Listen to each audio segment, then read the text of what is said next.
C'est le dernier rebondissement de ce feuilleton de la dissolution. Éric Ciotti n'est donc plus président des Républicains. Le bureau politique a décidé d'exclure son propre chef. Son alliance annoncée hier avec l'extrême droite a été une ligne rouge. Karim Eliaoui, la décision a été prise à l'unanimité.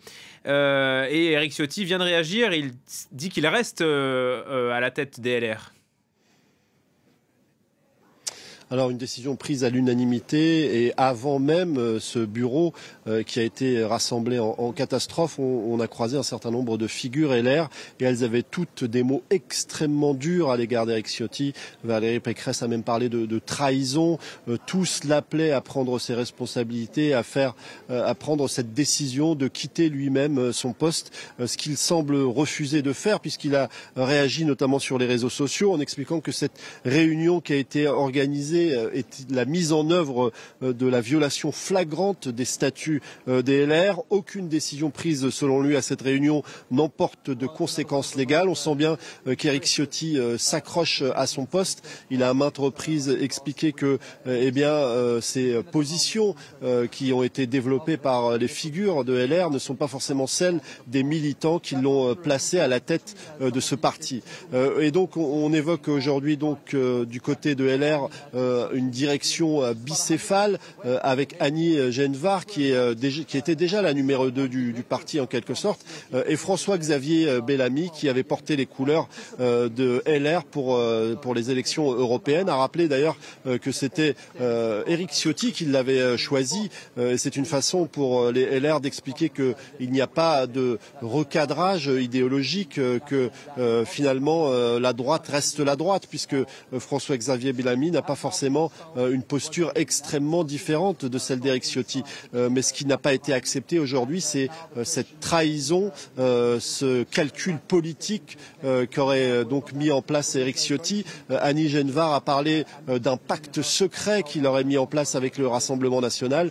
Et donc cette décision de l'exclure était attendue et logique et elle se réalise dans une unanimité quasi totale du côté de LR. Quelles sont les règles? Est-ce que le parti LR peut exclure comme ça son chef, en quelque sorte? Il y avait ce débat sur les statuts du parti. Est-ce qu'on en sait plus?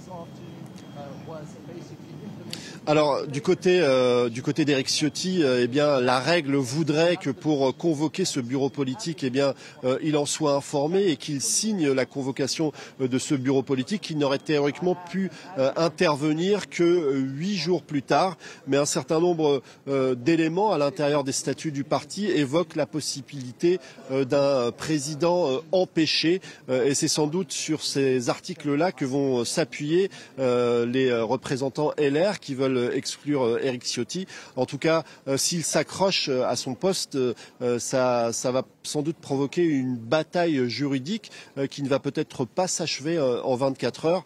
Du côté de LR, on n'a pas forcément besoin de cette situation qui perdurerait.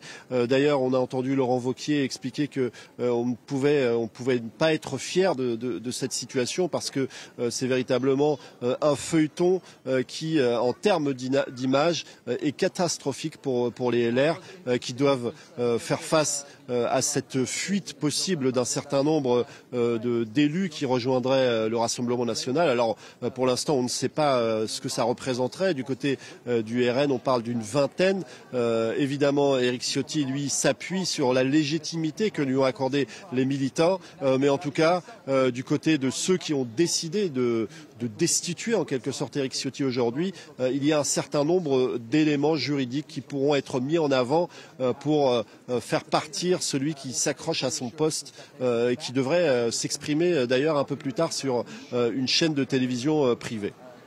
Sur CNews. Merci beaucoup Karim Eliaoui pour ces éléments.